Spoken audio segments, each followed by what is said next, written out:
The Cleveland Cavaliers select Evan Mobley. Has been a historical franchise in this league for years. We have a trade to announce. The Boston Celtics select Jason Tatum.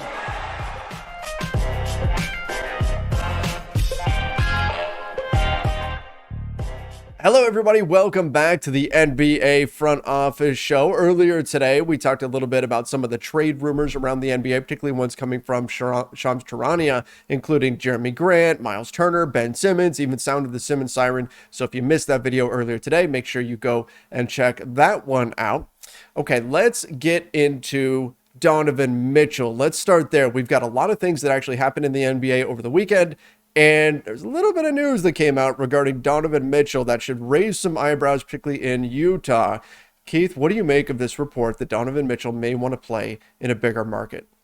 Yeah, I thought it was interesting. I think one thing that's really changed, we did a video where we talked about how we approach this show a couple videos ago at the end of last week.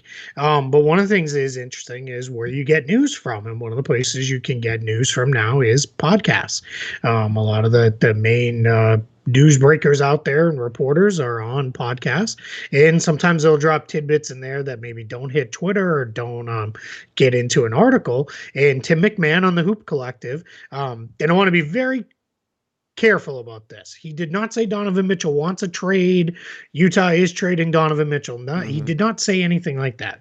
And he also was very clear in that there's speculation around the NBA that's not necessarily from Donovan Mitchell directly. Correct. That he would like to play in a bigger market, that market size matters to him. And one of the ways they were couching this discussion was around he's seventh in the first return of fan voting and all-star voting, behind guys he, quite frankly, probably should not be behind. So now it's going to happen every year. We know market size gives guys a bump. I mean, it's funny. I was looking at it and it's like Lakers fans seemingly, complain about Russell Westbrook to no end, but yet they're still voting him to start the All-Star game. So it's just how it goes, right? It's just, we know big market guys are going to get that bump. And didn't we have this issue with Gordon Hayward when he was in Utah? Yeah. Where he was probably an all-star caliber player, but just couldn't quite get there. And part of that was he felt like being in Utah was preventing that from happening. Are we just repeating history here? Is that what you think is going to happen? Now, he's not a free agent until 2025, but that's still. The difference, right? So Hayward, two things happened with Hayward. So you had that part of it.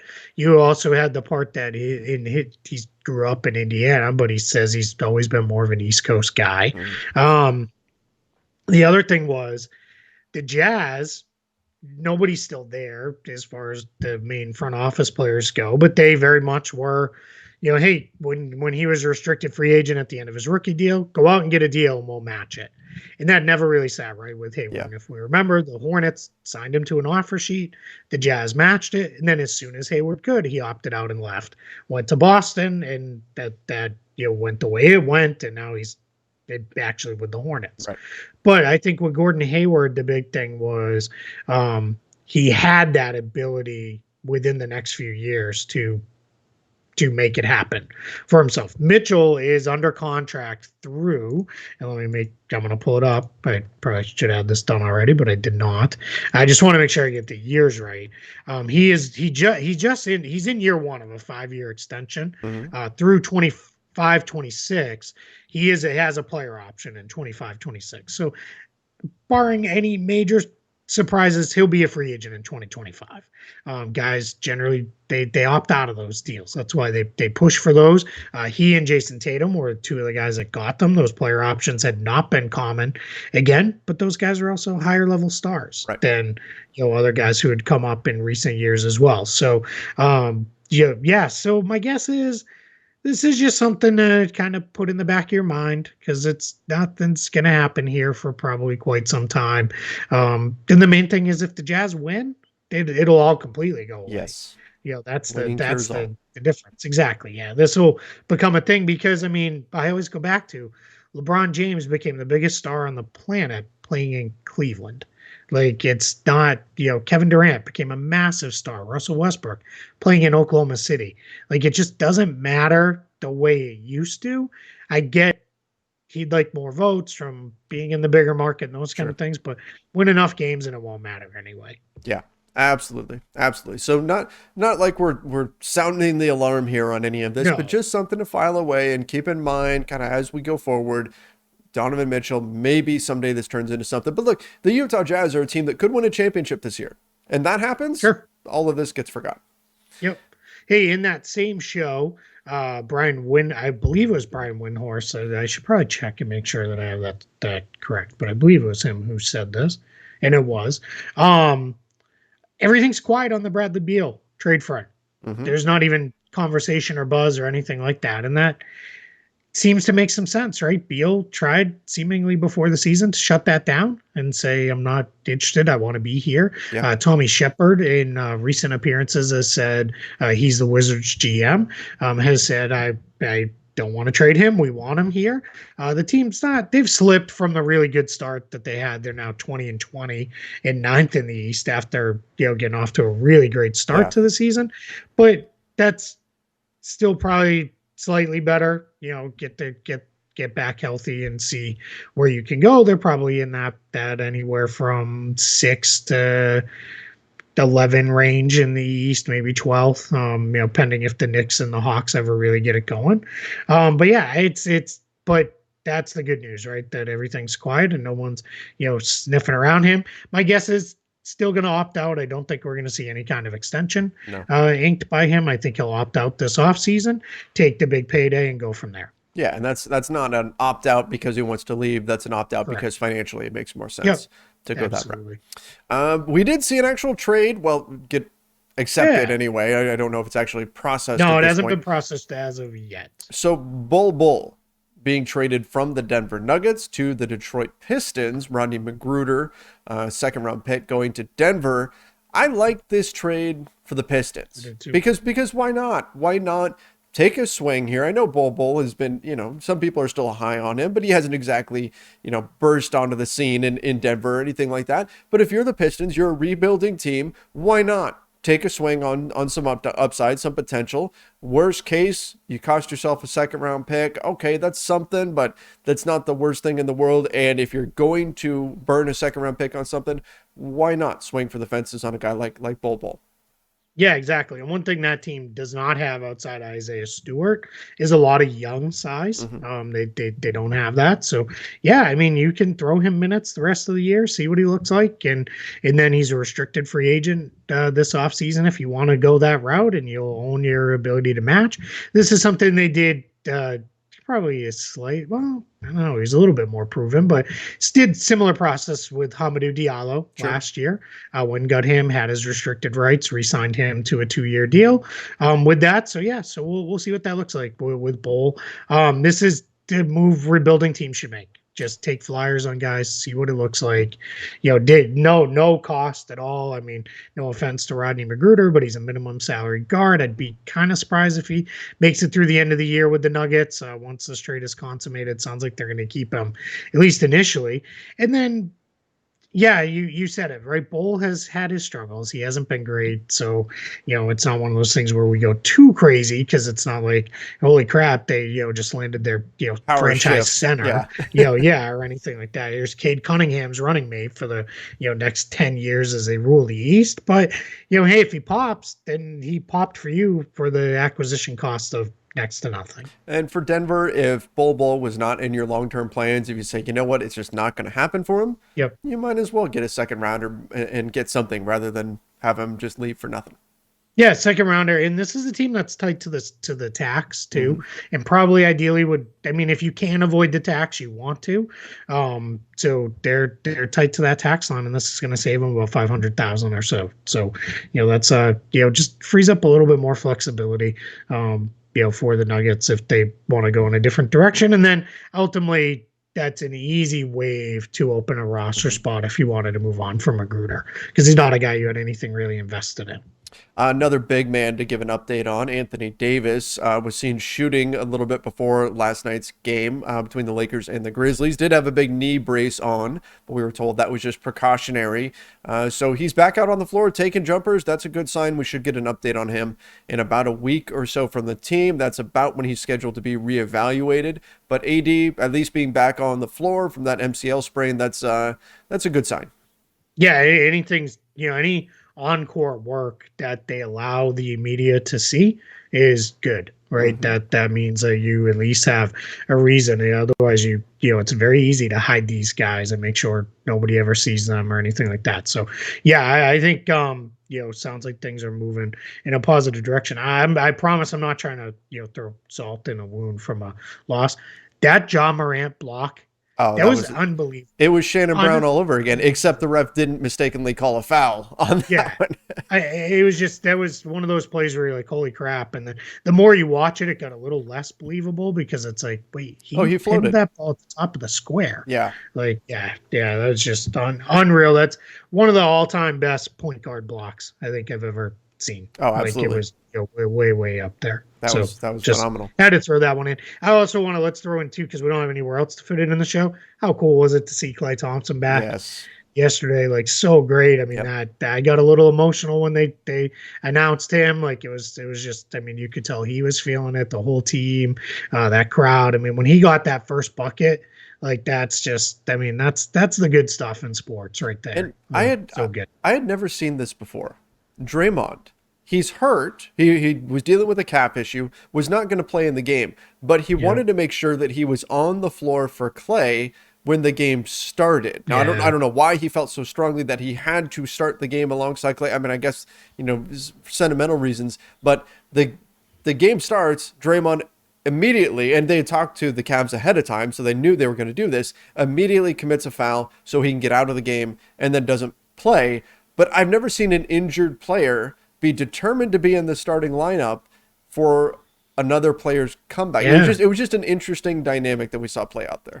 Yeah, there was I may have this wrong, and I apologize if I get it wrong. It might have been Swin Cash back in the day for UConn was set to have some major scoring milestone.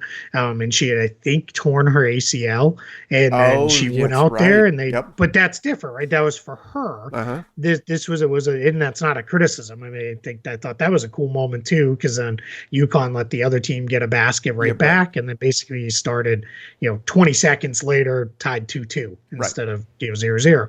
But yeah, to me, that says how much Curry, Draymond, and Klay have been through together. Sure. Those are guys that, they got to the peak, right? As championship teams and all three major, all-star, MVP, defensive player of the year level guys, with that team. So yeah, it was just such a cool moment. And now, I look forward to, let's just keep seeing Klay play, and it just becomes normal again. Absolutely. Let's jump to the Mavs. So Marquise Chris, we've talked about this, that some of these guys that are on hardship contracts, they're going to wind up sticking with teams. They're going to impress somebody, and the team's going to go, you know what can we do to keep this guy? Well, the Mavs are now rumored to be trying to free up a roster spot in order to keep Marquise Chris, similar to what we saw the Lakers do in the Rajon Rondo trade, so that they can perhaps long-term keep Stanley Johnson. He's on a 10-day contract right now, but the Mavs are looking at the same thing with Marquise Chris. So then the question becomes, how do you do that? How do you go about that if you're the Dallas Mavericks? Yeah, they're going to have to make a trade or eat a full salary now, because they didn't have any. They could have let Moses Brown go, but he's big with some upside, so I understand why they would fully guarantee him. My guess is this is one where it'll be, your deal is up. They are going to re-sign him per Mark Stein to another hardship. And remember, the hardship 10 days, you can go beyond 2, where a regular 10-day you can't. So they're going to do that because they still have Porzingis is out in the hardship protocol. So it does sound like that's how they're going to kind of buy themselves 10 extra days here. And then after that, you're probably close enough to the trade deadline that do we have an unbalanced trade where we're going to send out 2 for 1? Can we get somebody to eat a contract? Hi, Oklahoma City. Here's a pick. Thank you, for taking this deal on for us. And then that'll be the way that goes. But yeah, he's kind of become a rotation guy while he's been there. Another guy who's same boat, different team, Lance Stevenson. Yep. He's played great. he had the big scoring quarter, 20 points off the bench in the first quarter of a game, never been done before. And then he nearly had a triple double in the other night, which is crazy. I think he had 14 assists off the bench. So they really seem to like him there. He's played really well for them, and it sounds like they're going to do what they can to keep him around. Now, they did open up a roster spot when they waived Keelan Martin before the guarantee date at the end of last week. So that makes sense there. I think Lance will stick right where he is in Indiana, probably get through this 10-day and then probably on to a remainder of the season contract. For whatever reason, Lance in Indiana, that just seems to be the key. Player. It's the key to his powers. I don't know why, but being in that Pacers jersey just changes everything. It's like putting Namor in the water or something like that. Lance Stevenson just seems to fit there. And so very cool that he's been a guy who's been fighting for a while to try to get back into the league. So cool that it looks like he is going to indeed stick in Indiana. Yeah. A couple two-way moves happened. Again, a couple guys who earned contracts coming off of these 10 days. The Cleveland Cavaliers waived Taco Fall, and then they converted Brandon Goodwin into a two-way contract. Goodwin is a point guard. Clearly, they've got more than enough bigs, so they don't really have a huge need for Taco Fall. But Brandon Goodwin fills a need because they do need some ball handlers on that team right now. The New Orleans Pelicans waived Jared Harper from his two-way. They're giving it to Gary Clark. Clark was not on a hardship 10-day, but he was on a deal that they had to make a decision because Didi Louzada is set to come off the suspended list, so they'll lose that extra roster spot here soon. So, and they certainly wanted to keep Clark around, so they're going to do that. And then the Denver Nuggets, in addition to the Bol Bol trade, they waived Peter Corneli from his 10-day, his two-way rather, and then they signed Davin Reed, who had done 3 10-days with the Nuggets. They signed him to a two-way contract, and he's going to come in and take that spot. So, those moves are happening now. Those moves used to be a lot more common at this time of year because the two-way deals, you had a date where it was January 15th. You had to make your two-ways. They became guaranteed for the rest of the season. This year, that date no longer is out. They took that out, but as part of the whole help teams through the COVID stuff, as well as the game limits on the two-ways. What does still exist for two-way players is they cannot play in the playoffs. And we'll talk more about that a little bit later because there are a handful of two-way guys who have become major rotation players that there's going to have to be a decision made if those teams want to have them available in the postseason.